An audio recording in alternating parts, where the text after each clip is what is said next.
So who's tired of the noisy water pump?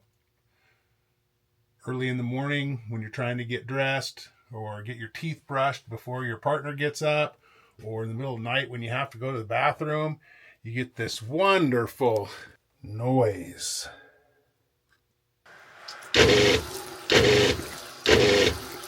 Surging water.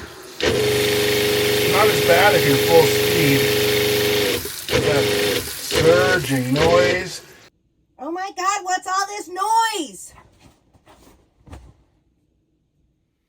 So we think we might have come up with an answer. While we are at the Western Dynamax rally, one of the guys suggested this fix. So we're going to show you what that is.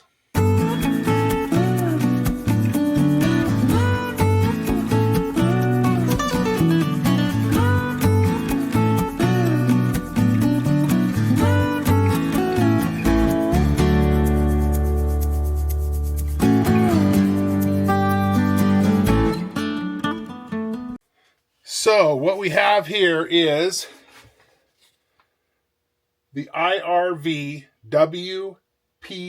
Intelligent RV Water Pump Controller. So I reached out to this company, they're a Canadian company, and told them I wanted to do a review on it, see if they'd give us any discounts, and he said the best they could do is give us free shipping. So we ended up with free shipping on it anyway, so I'm going to do a little review on it and see how this works. So I already opened the box. And this was what was inside. We got a box of parts here. We've got the pressure sensor, an extra hose, the controller, a zip tie, and the manual. Looks like there's 4 wires here and the plug-in that plugs into the sensor. So we are going to do an install on this and see how it works. They claim that it is supposed to make it run a lot quieter, and also that it's supposed to help the pump's longevity because it's not surging as much. I don't know on that, but we'll get it installed here, and I'll let you know what we see. All right, so here's our pump underneath the cabinet. I messed with this line and it's already dripping. So of course these silly little fittings are not correct style, so we'll get a different clamp on there and get it tightened down when we're all done. But it appears that I've got 2 wires. I've got an orange and a white, and I've got a little filter housing back in there also. So I will get this water pump shut off. I'm going to turn on the low point drains, bleed all the pressure off, and then we'll get to it. All right, the water pump is turned off and it's drained. You can see it's not leaking anymore. I will see about fixing this. So we're going to disconnect the output. And I do have a towel here just in case. And here's where the pressure is going to sensor, and it's got a, I think it's got a gasket in there. Yes, it's got a gasket in there. This is going to go in place of that. And it recommends stopping to have the sensor pointing up, especially if you're going to be doing draining or winterizing. We're going to go there. Hopefully that's tight enough. Now that's not quite long enough, I don't think. Actually it is. It's just going to be just right. So this piece will go on here.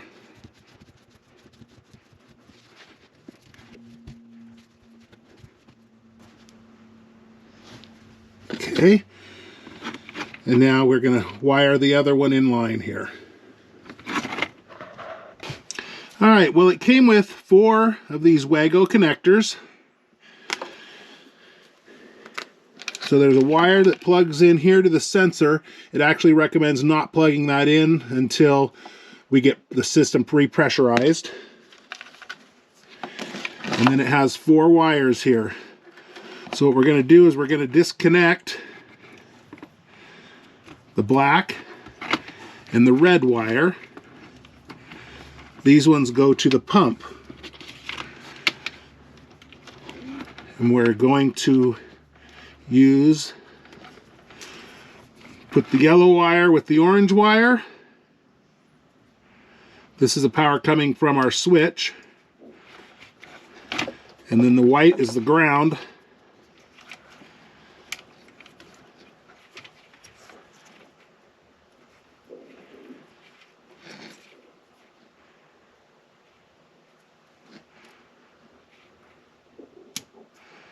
Make sure those are snug.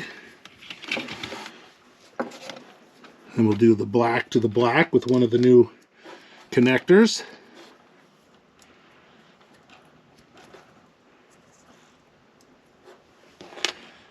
Get my wires straight here.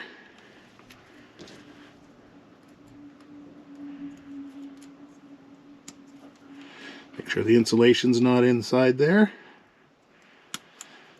Good connection there. And then the red and the red. They should be good and tight. Now there's also some settings inside this unit. It also shows you here what wire colors are. And then it has some different switches. It's got a run watch guard switch if it runs too much, low flow if it's cycling, long run timer, dry run timer, and then it also shows some fault codes. It says that this should be mounted where you can see these lights. So I'm thinking about mounting it up here. And it also wants it in a dry area, but if I mount it this way up here, I can still plug this in, and I think I can see the lights through the slats. Sorry, if I mount this up here, I think I can still see the lights, and I can through the slats that are in this panel that goes on. So I'll be able to read those lights, and then what I'll do is I'll take a picture of these fault codes or take a picture of the manual and keep that handy. Well, I'm going to give this connector a little squeeze, snug it down, see if that'll stop the leak. If not, I do have another hose fitting and another one of these if I need to replace that. So we're just going to leave this unhooked for now. I'm going to turn the pump back on and purge it out, see how it goes. So let's see if it works.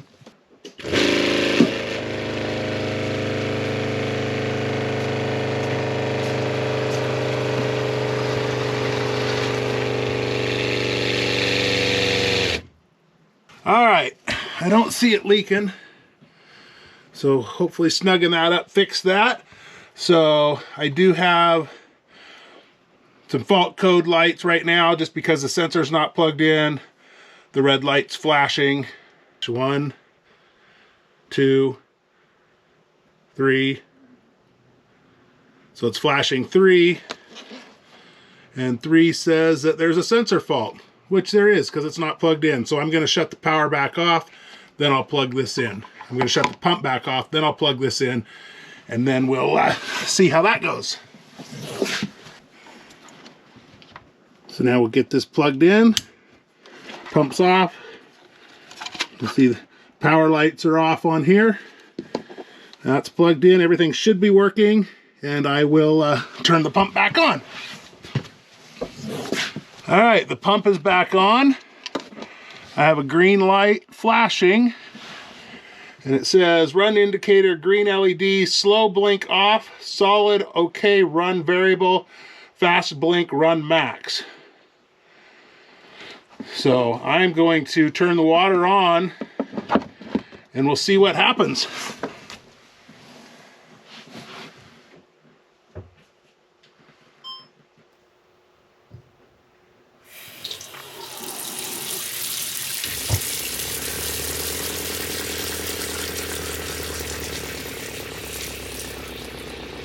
Wow, what a difference. There's no surging.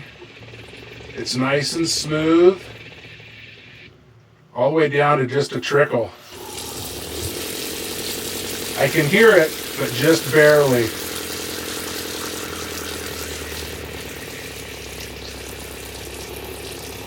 So far, pretty nice. Now that we look, the light is, now it's back to flashing. It was just on solid a second ago. So I'm going to go through and check the different settings and different options. Well, I pulled the cover off this unit, and if you look in here, you'll see it's got a fuse. There's a dial here that can be adjusted, and right here, man, those are tiny, you can't hardly see them, but those are some dip switches. It looks like there's 6 different dip switches, and those are your options.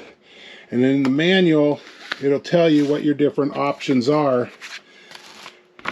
according to what settings you want. So the setting for this dial here is for your pressure setting. And then you've got all sorts of different adjustments inside here.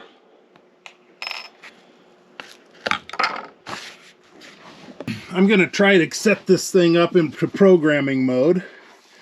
And it looks like there's this little button here, and if you press and hold it for 10 seconds, then this program light should come on, and these lights should indicate back and forth.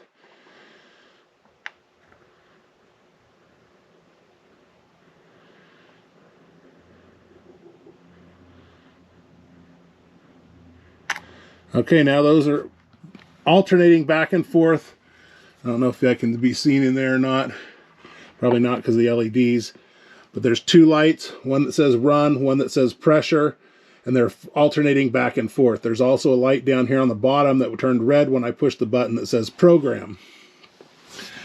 Now if I look at the book, I can adjust the settings, and what I want to adjust is I want to adjust setting number 7, which is my pressure range, and I want to change my pressure range from 20 to 40 psi to 30 to 50 psi.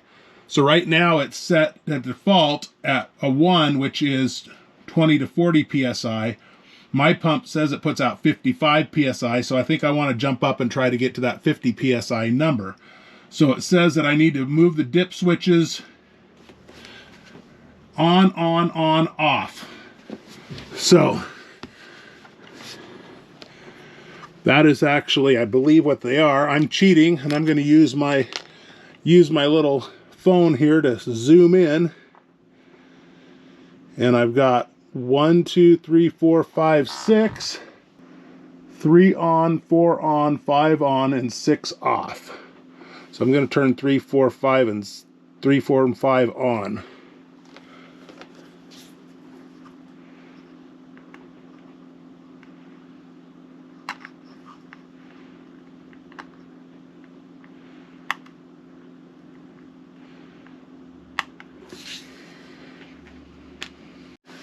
And then I think if I turn this rotary switch to position 2,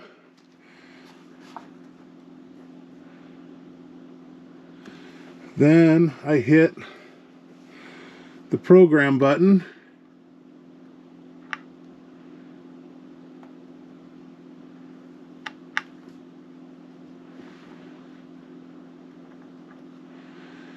And hopefully that did it.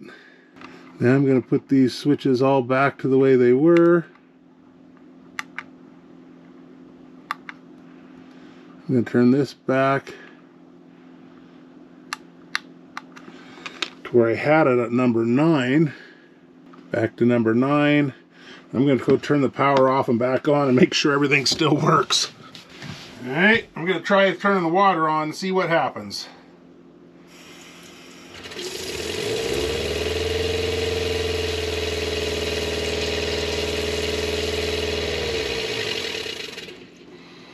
I guess it's still working. Not exactly sure what pressure I'm getting. Guess I could hook a pressure gauge up to it, double check, but I think that's it. So I'm going to button this up, mount this up here. All right, I got the pump installed there, and the box is mounted up here on top. You can see the lights flashing. I adjusted the pressures up to the 50 psi. So it's not quite as quiet as it was. Initially, it was set at the factory, which is 30 psi. So the pump runs a little bit louder, a little bit harder to run at the full psi. So let's take a look here. So here's the faucet. And we'll turn it on.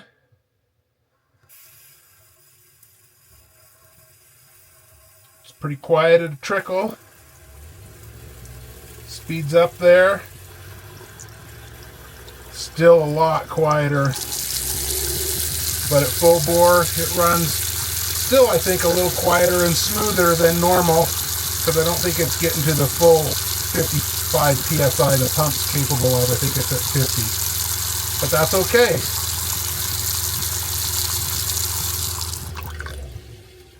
There's 4 different settings that you can turn off and on. The first one is called the Run Watchdog Timer. And what that means is if the water is running for more than 5 minutes, it will actually shut the pump off. So if somebody's taking a shower and not turning the water off in between times and running off the pump, it'll shut itself off after 5 minutes. I did turn that function on, and we're going to test that one out. The next one is the low flow cycling counter.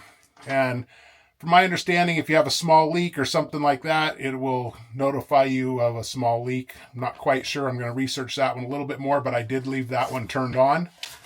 The next setting option is the long run timer. That one is for if you leave the pump turned on. It will only allow the pump to stay on for an hour. I left that function turned off because we do have the switch way in the front. Sometimes in the middle of the night, we want the water on. And if you go to bed, it's going to turn itself off after an hour. So then you're going to have to go up and cycle the pump on and off before you get the water to work again. The last one is the dry run timer. Basically, if it senses that the pump is running dry, like there's no water in your tank for some reason, and it notices the pump's constantly running like it's running dry, then it will also shut that pump off to protect the pump. So I left that one turned on. So we'll see how those functions work. I can go back in and turn those back off if I need to. And I did adjust the pressure up, so it's supposed to be 50 psi. I didn't actually get a pressure gauge and test it, but I can tell it's a little bit louder than it was at the initial setting. So we'll let this go for a little while, and then we will do a review in a few months and let you know what we think of it, or if we have any problems, we'll do a review earlier. From here, I'm going to do a water flush on the system. I'm going to drain the freshwater tank completely. I'm going to add some bleach to it, fill it all up, do the flush on that. It hasn't been done since we've had it, which has been way too long, so it needs to be done. So I'm going to do that next, and then let it sit overnight, finish flushing it out, get everything flushed out before we move on to our next spot. So thanks for watching. Hope you enjoyed the video. Please like the video. Appreciate it if you consider subscribing and hit the little notification bell. You'll see when we get new stuff out. So take care. Thanks for watching.